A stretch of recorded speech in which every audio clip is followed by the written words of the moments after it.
Unfortunately, I learned the lesson about becoming an empowered patient the hard way.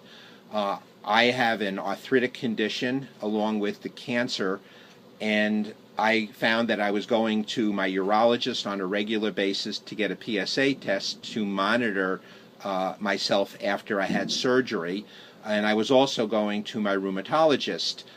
Both of these doctors were giving me blood tests to check on my progress. I found that I didn't like the idea of going to multiple doctors multiple times and getting multiple sticks. So I asked my rheumatologist that when he does his blood work, if he would also do a PSA. And he said, of course. I went on a very regular basis to see my rheumatologist.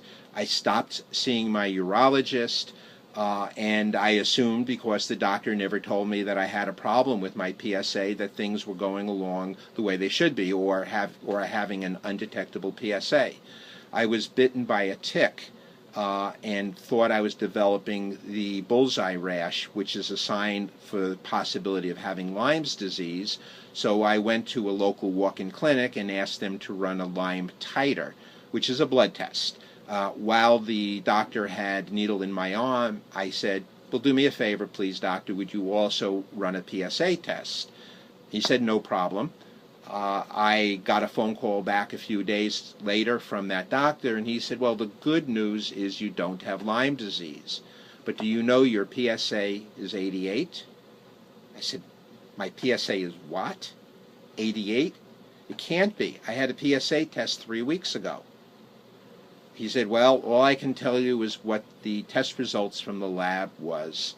Obviously, I reconfirmed with another PSA test that, in fact, this was an accurate reading. I got on the phone with my rheumatologist, who said, I haven't been running a PSA test.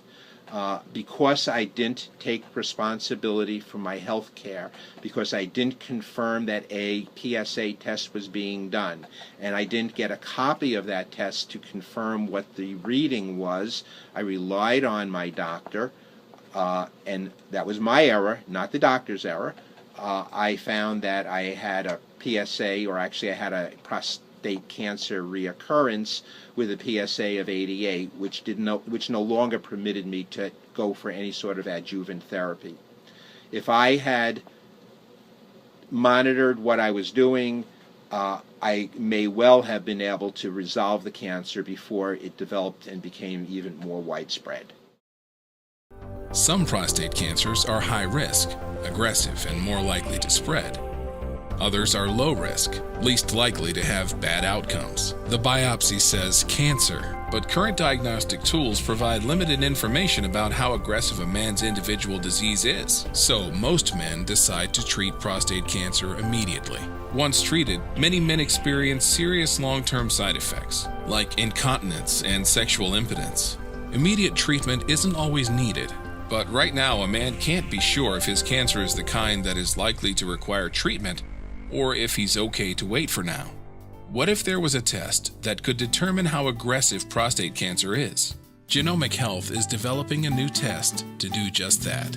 By reviewing the underlying biology of the tumor and using genes from multiple biologic pathways, the test can predict the aggressiveness of prostate cancer when diagnosed, allowing a man to make a more informed treatment decision with confidence, taking care of himself with more information and greater peace of mind.